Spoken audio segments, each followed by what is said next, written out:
السلام عليكم ورحمة الله وبركاته. وكم جرتن كبجمتوتا في هردفتوتا فري أورو آب جلت تركمتن هندي غيسن وكم جرت أنا نجا خوتي كلت ربي الران تنا يوتيوب channel خني جلا أكاتا إتي ملتو سبسكرايبي كنا أكا إتي نمالي نمني برا أركو هندن ديني جودا چالاني خني سبسكرايب نسا حكم تك أكا جه أكاتا نمالي نمني برا أركو هندن ديني تي أكاتا إتي لوفجو دن دينيو إسني تاجر كيسا hamma xumura viidiyoo kanaatti yoo isinitti tole laayik sabskiraayib godha nafaana turaan isinin jedha. Osoo gara barnootichaan dabarree duratti warreen chaanaala kootiif haaraa taatan akka sabskiraayib naaf gootan gamanumaan isin afeereetiin jira.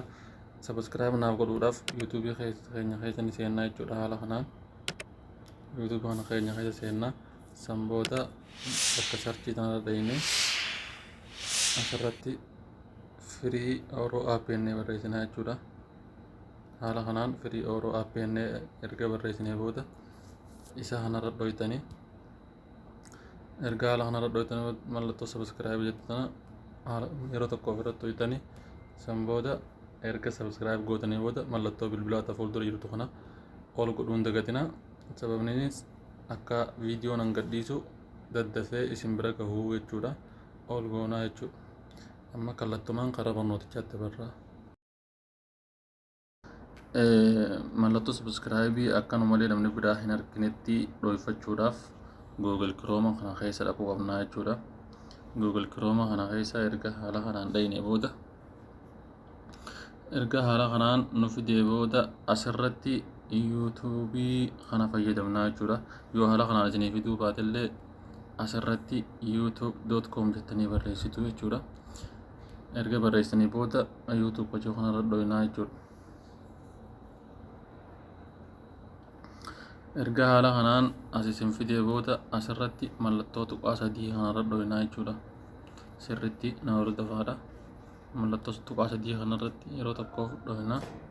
erga haala kanaan isin fidee booda asirratti desktop site kajoo kana fayyadamna jechuudha. kanarra dhoyina yeroo takkaaf.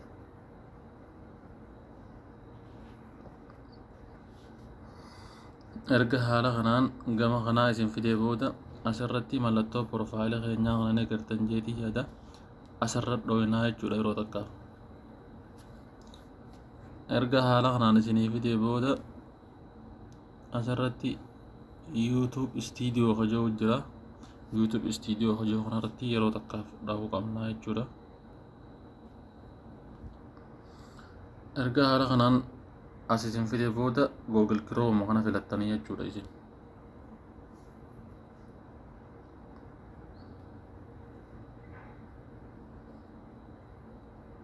haala kanaan gara kanaa erga nu fidee booda gadii tanarratti mallattoo siitingii xiqqoo takkaa jira.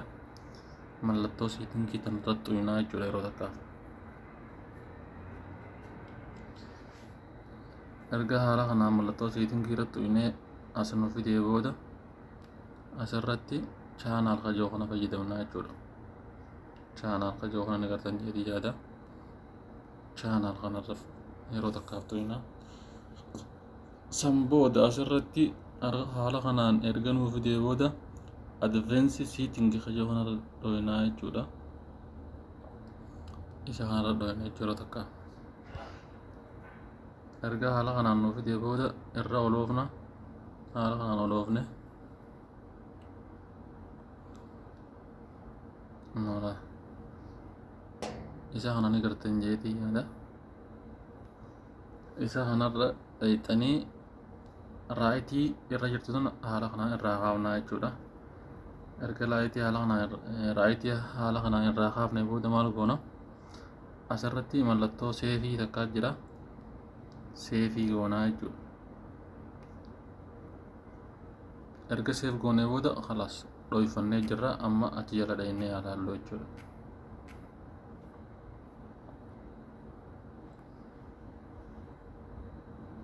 waaw maqaa keenya malee mallattoon subscribe hin jirtu jechuudha. haala kanaan dhoyfachuu dandeenya. yoo isinitti tole like subscribe godhaana jajjabeessaa isiniin jedha. galatooma ulfaadhaa hanga barnoota biraatti walitti deebinutti nagaa naaf tura. Wanni isiniif hin galle yoo jiraatte komentii jalatti naaf barreessuu hin dagatinaa. Galatooma ulfaadhaa. Baay'ee.